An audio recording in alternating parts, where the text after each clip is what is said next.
Assalamualaikum warahmatullahi wabarakatuh. Bertemu saya lagi, Yohan. Kali ini saya ingin mengajak teman-teman menggambar Garuda Wisnu Kencana. Ayo, mulai teman-teman. Hi everyone, back with me again. Today my dad will draw and color Garuda Wisnu Kencana. So sit back and enjoy the video or prepare your paper and let's draw together. Garuda Wisnu Kencana or GWK is more than just a name. It's a combination of two powerful figures from Hindu mythology, Garuda, the most majestic bird-like creature, and Wisnu, the god of preservation. Together, they represent not only myth and religion, but also strength, loyalty, and national identity in Indonesia, especially in Bali. But where did it all begin? The origin of Garuda Wisnu Kencana is deeply rooted in Hindu mythology, particularly from texts like the Mahabharata and Purana. It all starts with a sage named Kashyapa, a powerful figure who had many wives, including Vinata and Kadru.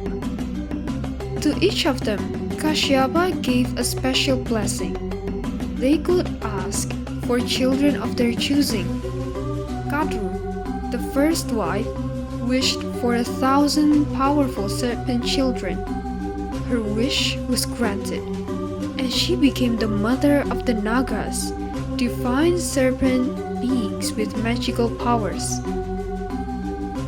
Vinata, on the other hand, asked for only 2 sons, but she wanted them to be extraordinary.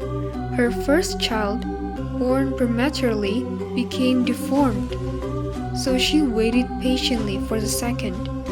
And after a long time, her second egg hatched into Garuda, a radiant being with great strength and divine power. This difference in their children created tension between the 2 sisters. Kadru, with her 1,000 snake sons, grew arrogant. One day, she challenged Vinata with a deceptive bet about the colors of a horse, using her snake children to trick the outcome. When Vinata lost the bet, the consequence was harsh. She and Garuda were forced to serve Kadru and the Nagas. Garuda, seeing his mother enslaved unfairly, was filled with anger, not blind rage, but a sense of justice. He made it his mission to free his mother, no matter what it took. The only way to earn her freedom was by bringing the Amrita, the nectar of immortality, from the gods. It was a nearly impossible task. The Amrita was heavily guarded and meant only for the gods themselves. But Garuda didn't hesitate. He soared into the heavens, fought divine beings, and overcame cosmic obstacles.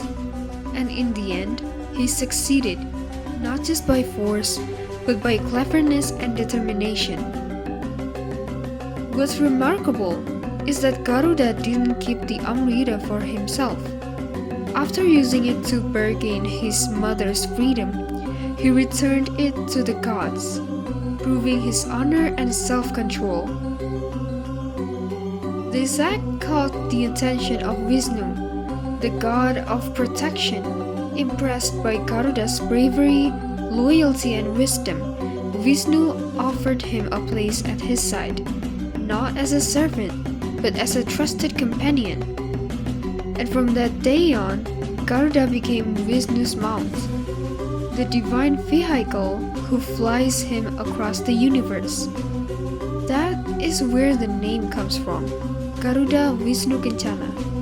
Garuda, the bearer of Wisnu, shining with golden light and eternal purpose. Garuda is often described as a gigantic, eagle-like creature with human features. He has wings, a big, sharp talons, and powerful chest, often adorned with golden armor or accessories. His face combines both avian and human elements, creating a unique form that stands out in any depiction. Wisnu, on the other hand, is shown calmly seated or standing on Garuda's back, holding four attributes: a conch, a discus, a mace, and a lotus. Each of these has symbolic meaning, from creation to protection. The Garuda Wisnu Kencana statue in Bali is the most prominent modern representation. Standing at 121 meters, it is one of the tallest statues in the world, even taller than the Statue of Liberty if you include the base. In the statue, Garuda spreads his wings in full flight. Wisnu rides on his back, dignified and commanding, eyes forward. The details are not just artistic, they are cultural, designed with elements of Balinese tradition, Hindu symbolism, and Indonesian pride. It took decades to complete, involving multiple redesigns, political hurdles, and massive engineering challenges. Today, it stands as a monumental tribute to Indonesia's rich cultural heritage. In myth, Garuda plays several important roles. First, he is a hero. His quest to free his mother is often seen as one of the most powerful examples of filial devotion, a son going to impossible lengths to right a wrong. Second, he is a guardian. Garuda is traditionally seen as enemy of the Nagas or serpents, symbolizing his consistent fight against evil, deception, and darkness.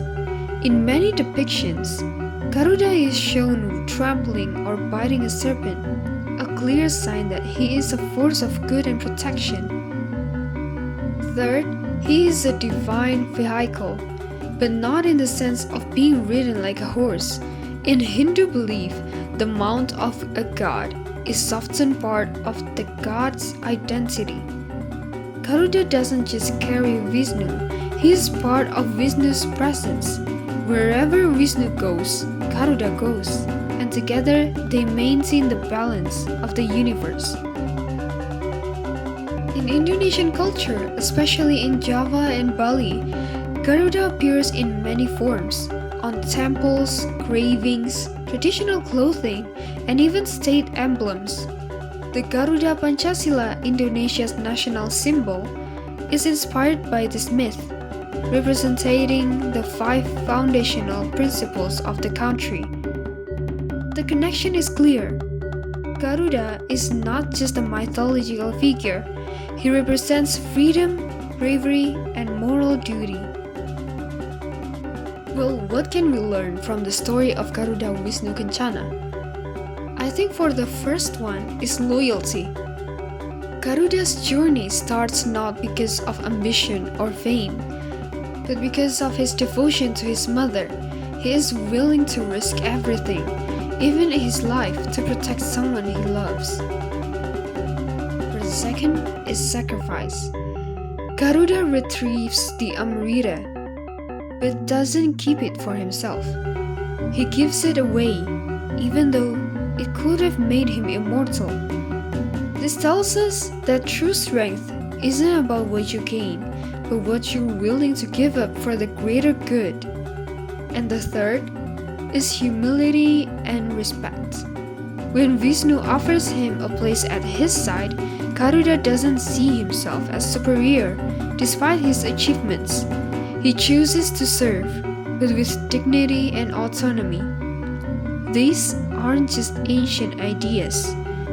They are values we can apply today in how we treat our families, how we face challenges, and how we define success. Garuda Wisnu Kencana is not just a myth. It is very much part of modern life in Indonesia, and even around the world. The most famous representation is the Gweka statue in Bali, located inside the Garuda Wisnu Kencana Cultural Park. It is more than just a tourist destination. It is a cultural center with exhibitions, traditional performances, educational programs, and festivals. Every year, thousands of visitors from around the world come to see the statue and learn about the myth behind it. It has become one of the most iconic landmarks in Southeast Asia. The Garuda Wisnu Kencana also appears in video games, TV shows, and digital media. In games like Smite or Final Fantasy, Garuda is reimagined as a powerful deity or boss character. In others like Mobile Legends, we see Southeast Asian myths being adapted into playable characters inspired by figures like Garuda. The character of Garuda is also often used in anime-inspired design, fan art, and cosplays, showing how traditional legends can stay relevant by evolving into pop culture. In a world that moves quickly and often forgets the past, Garuda Wisnu Kencana reminds us that some legends are worth carrying, just like Wisnu carried justice and Garuda carried him. So I think that's all that I can share about Garuda Wisnu Kencana. See you on the next video. Over and out.